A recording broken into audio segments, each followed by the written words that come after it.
I'm Davon. Welcome to the Weekly Tune-Up. Today's passage takes place after the passage we studied in Session 1.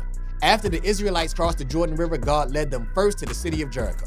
One of God's instructions during the battle for Jericho was that the Israelites should burn the city and everything in it, and then take all of the silver and gold in the city and put it in the Lord's treasury. While the Israelites would be allowed to gain possessions in future cities, God wanted them to have a reminder in the first city in the Promised Land that He was the one who was providing the new land for them. But not everyone followed God's instruction. And as we find out, we start reading chapter 7 of Joshua. After a great victory at Jericho, the Israelites had grown in their confidence in God and in themselves. Maybe for the first time, they felt like they were on the verge of conquering the Promised Land. But then reality hit them in the face. As the Israelites moved on from Jericho, they came upon the small town of Ai. The town was so small that Joshua didn't even send all of his soldiers to overtake the city. But when Israel's 3,000 soldiers got there, they were defeated by the townspeople of Ai, and 36 Israelite soldiers were killed. Joshua immediately knew something was wrong. God had promised to be with the Israelites as they possessed the promise He had given them. The defeat at Ai was clear evidence that God was not with them. So Joshua sought God, trying to learn why Israel had lost. What Joshua didn't know was that Israel had given in to sin. Someone in the Israelite community had disobeyed God's instruction about what to do with the valuables found in Jericho. God told Joshua, Israel has sinned. They have taken some of the devoted things. They have stolen. They have lied. They have put them with their possessions. That is why the Israelites cannot stand against their enemies. They turn their backs and run because they have been made liable to destruction. I will not be with you anymore unless you destroy whatever is among you and devote it to destruction. At this point, Joshua decided to root out the sin in Israel's camp.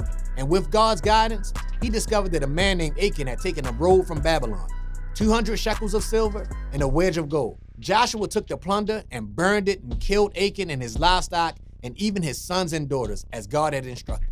We all know what it's like to be tempted, to give in to sin. The sin Achan was tempted to give into was greed. He saw a beautiful imported robe and lots of gold and silver, and he decided to disobey God by keeping a little for himself. Maybe the sin that you're tempted to give into is greed, or perhaps it's something else.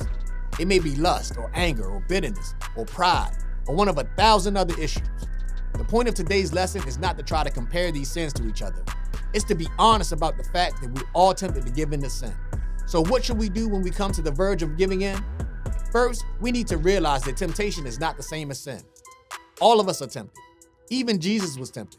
So it's not wrong to be tempted. It's foolish for us to think that we can avoid temptation altogether. Sure, there are things we can do to keep ourselves out of situations that may tempt us, but we will never be able to eliminate temptation from our lives. This means that we must be honest as we deal with temptation.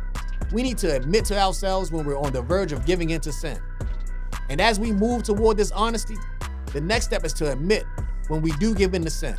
All of us give in. But whether we're on the verge of giving in to sin or whether we've already given in, we must recognize that when it's time to leap, stop and listen to hear God. He'll speak. God is telling us to cleanse, to heal.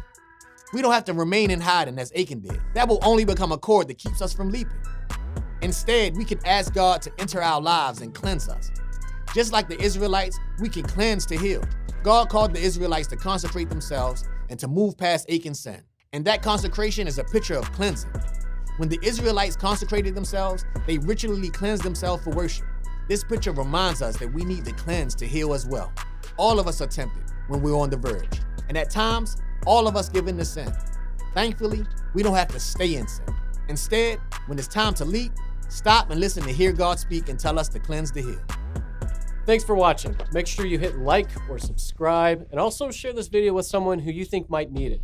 Well, that's all we've got for now. We'll see you next time, and as always, let's make an impact.